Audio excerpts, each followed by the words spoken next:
let's all try to make sure that we speak directly into our mic so the folks in the back can hear. I'm Adrian Piermine with STV, and I'm going to change things up just a little bit here and start with a small handful of slides to kind of set the tone of our conversation here. We're one panelist short, which might actually be in the best for us, since when we were just talking the very first time, we went through a half hour and had barely just introduced ourselves. So I'm with STV. For those who don't know us, which might be quite a handful of you, it's a civil engineering, architecture, planning firm. We do from planning through design, through construction, administration of a lot of large-scale infrastructure projects across the country. I'm helping lead up a smaller group within STV that's focused around emerging transportation technology and lead up our practice there here in the West. My panelists will be introducing themselves in just a quick second, so I want to kind of set the table for what we're going to talk about. When we think about infrastructure, especially within my group at STV, everything is connected in infrastructure of the future, whether you're transit, electric vehicle charging infrastructure, cars, scooters, you name it. And we'll be talking about all of these things. We won't be talking too much about urban air mobility, although I don't think it's going to be too many years before that will be front and center in the conversation here. What I'm going to talk about, set the table, is what I call the third revolution of mobility. So what is this third revolution? If we think about mobility starting when it was horse and buggy and pedestrians, and that's how we got from point A to point B, and that's how we carried ourselves and our goods for a very long time. And then came this first revolution, cars and airplanes. We won't talk today about airplanes. We're going to focus more kind of at the municipal level around the automobile, or using that as our example of the first revolution of mobility. But what I'm talking about, and the reason that I'm taking us back a little bit in history here, is to show this slide where in 1900, Macy's Day Parade, Easter Parade in New York City, one image shows all horse and buggy and one car. Then you look at the same parade and it's all cars and one horse and buggy. And that just happened in 13 years. For those of us that do transportation planning and we think in terms of decades, that is a massive, massive change in the way that people get from point A to point B in a very short amount of time. Second revolution of mobility, it was built out of our freeway system. And if you want to get something at this scale built really fast in this country, you make it a defense act. And then all of a sudden you build things really fast. But in both of these cases, there's been some fairly significant societal detriments to how quickly we changed in our mobility. And what we did in both of those cases, in the first revolution and the second revolution, was build our infrastructure around technology. We built it around the automobile. And we've been working for decades ever since, undoing a lot of the societal damages that we've done in those first two revolutions. So what is this third revolution all about?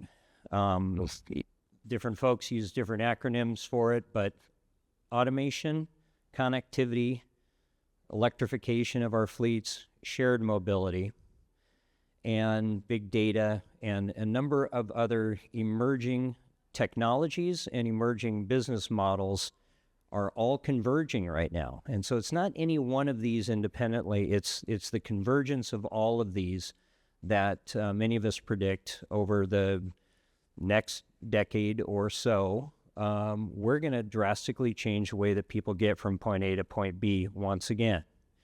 So we have an opportunity now to look at those first two revolutions and hopefully not repeat ourselves.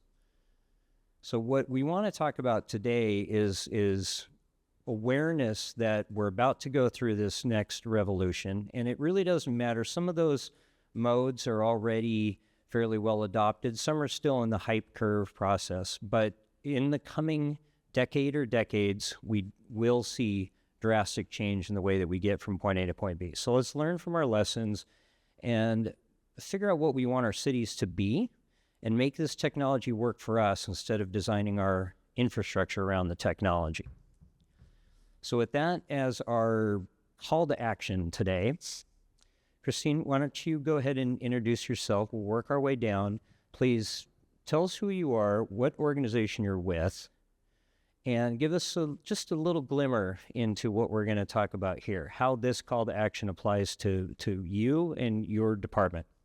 I'm Christine Nalar, and I work with the Seattle Department of Transportation here in Seattle. And I've been there for a long time. Prior to that, I worked in London and was able to do some bus priority measures there. And before that, I did my time at Sound Transit, like everybody in the region does. And it's great. So it's interesting, the name of this session, Urban Transformations, is really kind of key to what we do and what we have the capacity to do at the City of Seattle and SDOT, and that is controlling the right-of-way, determining how the right-of-way is used. And that's a big responsibility, especially when you're looking at people's commute patterns and people getting around and what you want the city to look like. And, our goal is really reshaping the urban landscape by changing the priority and expanding who uses and how they use the right of way to serve the public. So that's kind of my little hook there. Great. Well, we got a bit to unpack there. And so, Simon? Yeah. Hi, everyone. My name is Simon Tan. I am a transportation planner currently at Sound Transit. And I do work with many cities in our region and the counties to help design the station areas around our light rail stations. So I work in what's called the Access and Integration Group, which means that we think about all the different ways people get to our stations and what they do with their vehicles, or if they walk, like what does the user experience look like when they reach our stations. And so it's for us, the call to action here is really thinking about how we utilize the space around our stations. We have very limited footprint to work with, and there's different competing needs between bicyclists, people parking cars, drop-off pickup, and micromobility like scooters, we see Lime and Bird in this region. And we have a big task in front of us about how to prioritize, how to balance those different needs at our stations. Excuse me. Hi, I'm Stephen Antipit. I'm currently with the City of Tacoma, although I did spend my time at the City of Seattle. And when I was there, I also did a bunch of work with Sound Transit. But I'm here actually wearing two hats today. One is as the chair of the Urban Vitality Committee from the University District Partnership, which is a very interesting case study for contested right-of-way. Love how everyone's already started to talk about, we're all talking about competing for that same space, and being a landscape architect, being place-based and figuring out how we're dealing with space is the fun of this wicked problem. So one of my hats is for thinking about the University District, which has everything. It's the perfect storm, right? It's got a high volume bicyclists, meal delivery, access to transit, rideshare, also an enormous amount of small businesses that have off-hour delivery and solid waste management, and not a lot of right-of-way to do that in. The other hat that I wear is with the City of Tacoma, which is in the process of starting a comprehensive plan update, which for the very first time is acknowledging that it has excess right-of-way, and really even getting a vocabulary started around curb management and public space activation. So I'm back and forth between those two things every day, and that's what's exciting about being a part of this panel. Yes. So I was going to go here eventually, but let's go here right off the bat, because we mentioned right-of-way and we mentioned curb management. And sometimes I forget, because I spend so much time in this space, maybe not everybody understands our definition of what curb management really means. And when we talk about prioritization of very small slice of right-of-way with bikes, pedestrians, scooters, but there's also this freight component, kind of big truck freight, but there's ever increasing gig economy, local freight delivery. So, Stephen, since you used the phrase first, and then Christine, if either of you have any points to elaborate on what we mean when we say curb management, what's it look like in the future? For a while it's going to look like it does now, which is a mess. But it's pretty exciting. And I guess the way I am curious about this is thinking, as we are, in Western Washington in particular, if we take a local lens and thinking about how are we really responding to the climate crisis, how we use right-of-way and curb management is a big part of that. The competition is only going to get more fierce for that space. So, and as we talked about when we were prepping for this, I think about the fact that we need more bike infrastructure, but if that bike infrastructure is taken over by last mile freight delivery, then it doesn't work for that user.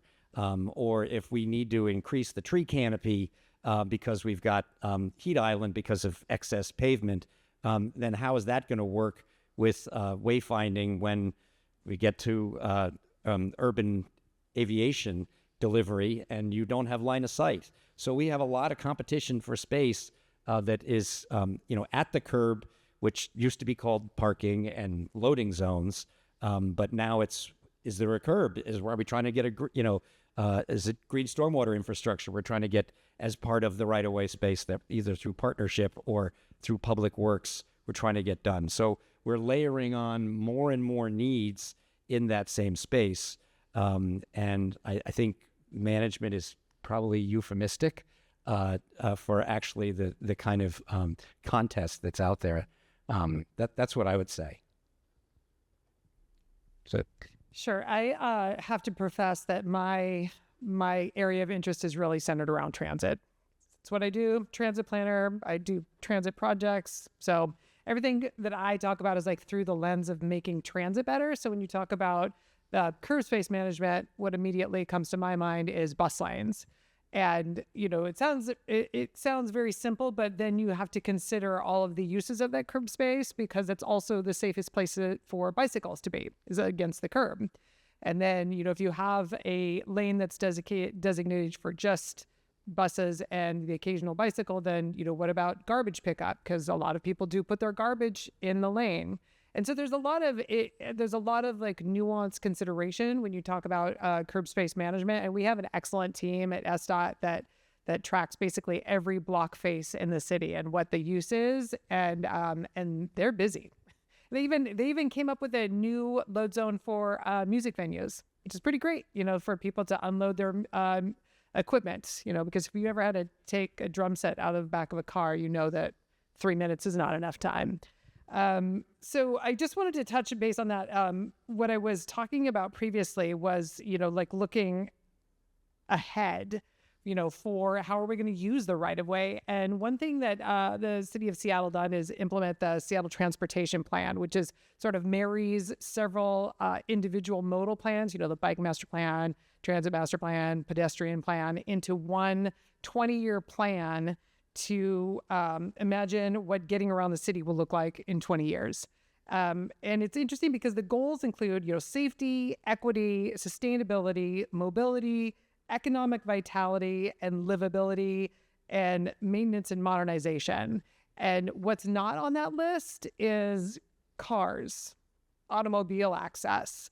And so it's really changing the focus and making sure that the right of way is usable for everyone.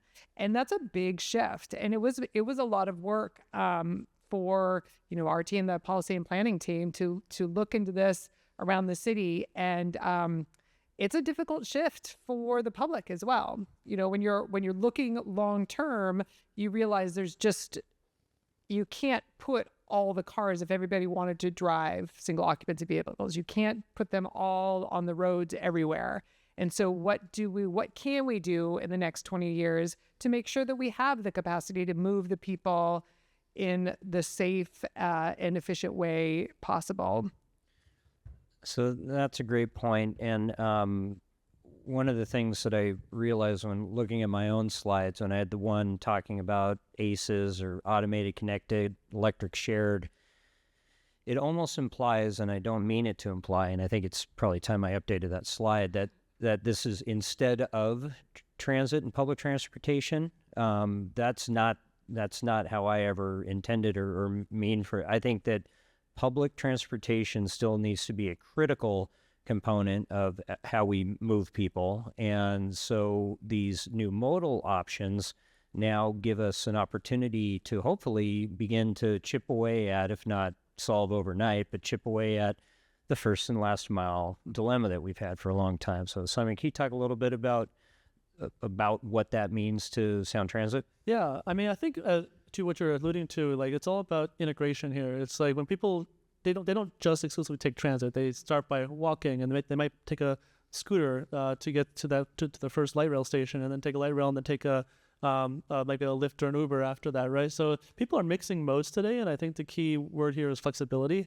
Making sure that our spaces around our stations accommodate those different uses. And in the future, as we have new mobility options, how do we flex that space to accommodate? So one example, like in Sound Transit right now, we work with the city of Seattle on a bike and scoot to transit pilot, where we actually incentivize, we give basically transit credit to people who park a bike or scooter from Lime at our stations in the right place. So not basically they have to ride to a station and park in a designated parking zone that is out of the way of pedestrians and basically parking in the correct way.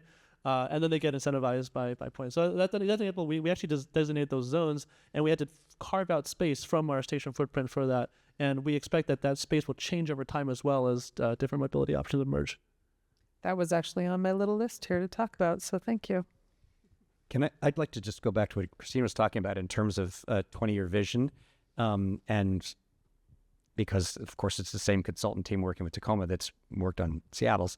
But, that the whole thinking about, not having modal elements, but the full integration in a long-range mobility plan. It's really interesting, actually, to see that those of us that have been wrestling with the allocation of space, or what mode we're working on, or how we're feeling about this corridor, the number of folks that still are decision makers who are challenged, who will say, well, that's all well and good, but is there enough parking? And how am I going to drive there? And I think that is a process that's longer than all the technical innovations. I really think that's generational. And because of mixing modes and those kind of incentives, and what we just see every time Sound Transit opens a couple more stations, it's like a great problem. It's like, there's not enough parking spaces. Well, that's because we have a big regional land use problem. And I always say, going back to, the best mobility solution is being there. And that's a land use problem. And so there's this intersection of like, what's hell happening with middle housing, and how are we taking up, how is that kind of growth strategy connecting with access to transit, and what's the transit model that works, or is it more about flexible opportunities for mobility that aren't all about the trunk line hub and spoke approach to getting to downtown? Because if you're, again, I'm going back to the climate crisis. If we've got a lot of housing we've got to provide, put it where people want to be, but then also infilling. And if you don't have a commute pattern like your uncle did, then what are the mobility options you need around you? And then we get back to curb management, and how many packages is Amazon delivering to you, or is there a micro hub nearby, and an e-bike provider, which is again, all those things that are going to need to ebb and flow as patterns are changing rapidly. So when we do these long range plans, when you do a 20-year plan, the one thing that I know sort of terrifies a lot of engineers that are planners, and probably a lot of planners, is the only thing we know for sure 5 years from now about the transportation space is we don't know exactly what it's going to look like. So how have you started to incorporate some of these concepts into any of those long-range plans? Maybe complete streets or anything else, or is that coming up next? Where are you with some of that? Oh, go ahead. So it's a really interesting plan because you never know. Things like COVID happens, and you think like, boy, our transit ridership is just like skyrocketing on a constant, uphill, and then it crashes. And so you really need to be ready for those things, but also build the city that you want it to be. One way that we are able to do that, we have a local funding measure, the Seattle Transit Measure. And that has been able to be expanded to include actually building infrastructure, capital projects that do serve for building bus priority measures to make it a little bit more appealing for folks. And then also, being able to invest in making transit a good option for people. But then also we fund the micromobility to transit. So there's a couple of different ways that it can be used. And I think that, really looking at how you incorporate the larger issue of where you think the city will be in 20 years is, I don't know. It's a tough guess, but that's where we go. Go ahead. And I'll just say that we're, however many cycles through the Growth Management Act where land use and transportation are supposed to be integrated, and funding is definitely not lining up, except where there's special measures. There's, we're still doing, massive highway expansion projects in this state because there's funding to do that. So I think it's the question's probably going to be answered as much from things that we didn't know were going to affect us, like a pandemic, and changes, work patterns changing, as much as technologies. So I think that, I guess, what's most interesting to me is think about those big meta trend things like housing affordability and climate adaptation. What is that going to do with how we allocate space? And we're not going to get it all right, and we're going to tear stuff up, and we're going to reallocate it, or we're going to play with it in different ways at different times. That's hard for thinking about infrastructure, which we think of as hard. Could I add a thing in there? So we at Sound Transit, we also do modeling of not just our future ridership, but also mode split. So we think about like what percentage of people are getting to our stations by bike, by micromobility, walking, or pickup drop-off. Like we actually model all these out, and obviously like we were not always right, and then things like the pandemic happened, and our models are incorrect. But we do have ranges, and we use that data in partnership with our cities and counties and other jurisdictions we work with to help define that allocation of space, right? So whether it's like how much bike parking is necessary at this station, how many like bike lockers, bike racks, micromobility space, like these are discussions we have with cities because we know that the future is hard to predict, and it's a matter of doing our best guess, basically. Can I just say one thing? Particularly around that, which is there are some jurisdictions within Sound Transit service area that still want to build parking garages because they don't have the density or the transit funding to get a better mode split.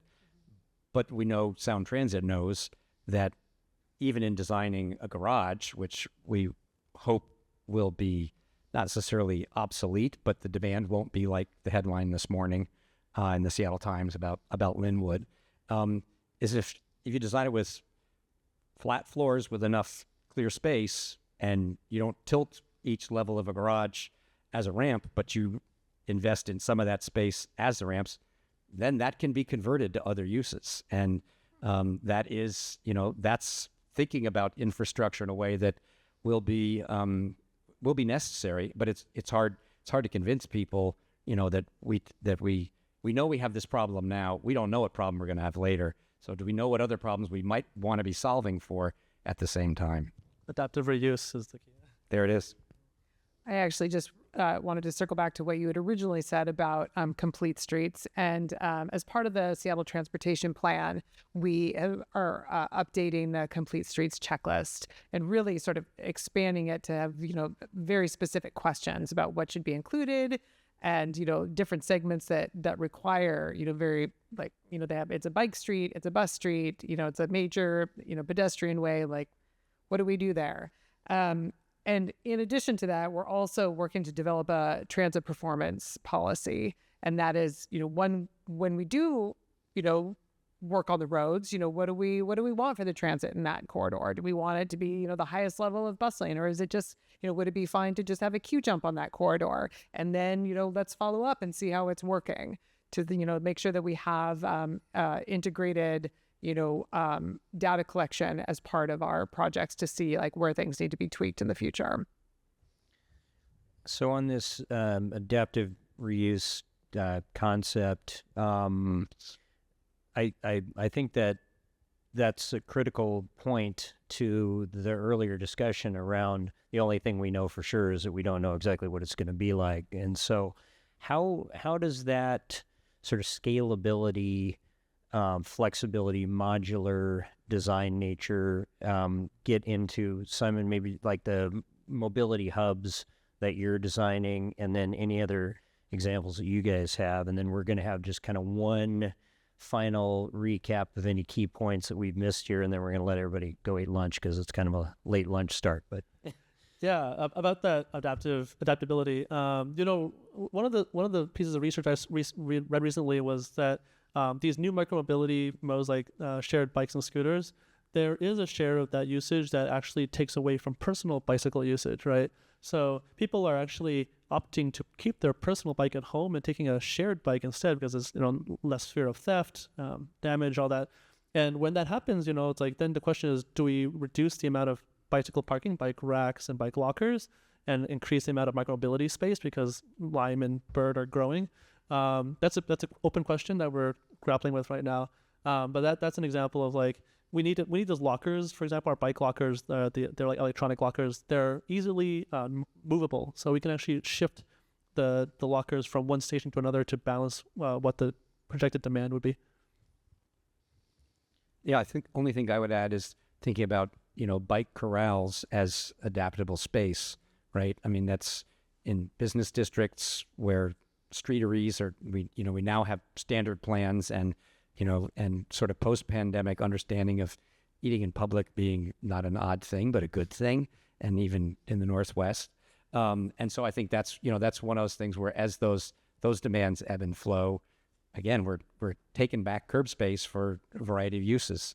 So I think that's, and we're definitely attuned to that in terms of how you, as a city, respond to that and support it and not get in the way. It's like, well, we thought that was the bike corral. Well, it's like, okay, it was, but it doesn't have to be that anymore. It's now a sculpture garden, or it's a place to eat. And so I mean, I think that's the fun thing about working in a city and for a city. Maybe I'm segueing to a closer. But that, that right away is like one of the biggest assets we have, and treating it, that way, with respect and enthusiasm for all the different kind of things that need to happen it's a great problem to have. all right. Well, if we can keep it at 30 seconds or so, any final thoughts? And I've got maybe one question to kind of key this up a little bit. I can't tell sometimes how much I've just been drinking the Kool-Aid for so long that all of this seems so obvious to me. But as you approach some of your colleagues in different departments and disciplines, and I'm thinking about some of our friends throughout the room that are in government agencies but not dealing with emerging mobility, how widely accepted is this transformation that we're going through, or there are just still a small few of us that think everything's about to change? I mean, I will say from the city standpoint, I mean, I feel like we were pretty at the forefront of micromobility. We do have, a team that works on that, but we also, some of the STM funds that we have are able to be invested to that, especially in the Transit Go, our Transit Go app. But I'm going to hijack and just say one little thing about like planning for the city that you want to see. One small example of that is changing the metrics that you gather. And one thing that we are working on now, which was just sort of came out of a conversation, is, typical data collection is, like per vehicle throughput, how many, cars, buses, whatever can get through in an hour. And so we've sort of tried to adjust that to passenger input per hour. Really, do we want to get more cars to this location, or do we want to get more people to this location? It's like, well, people. And so then let's adjust the metric that we use. I love that point. Like, I think changing the metric changes what you measure and what your goals are, and moving more people instead of moving more cars is a very noble goal. And I think that's something that other states are realizing. Washington started realizing as well. It's just a matter of like clawing back that space from cars and the existing all the parking that we have everywhere. There is a shift happening. It's a very slow shift, and I think that people coming out of planning school, engineering school these days know more about it. Maybe people who have been working in the industry for a longer time haven't heard about it or haven't been exposed to those concepts yet. But it is a slow shift, a challenge for sure. Yeah, I think the only thing that I could add is the framing principle, like for the transportation mobility plan that's being drafted in Tacoma right now, is like in its headline, it's connecting people to people. I mean, wow, that's pretty different, right? It's not vehicle throughput. So, and I think that need comes from other places outside the folks in this room. And so that demand for connection is human. And I think all of these kinds of innovations have opportunities for that to happen. And some of that demand is coming not from us working on technologies, but just social need. Well, with that note, we'll connect our people with lunch, and I just want to do a thank you to the panel for joining us today.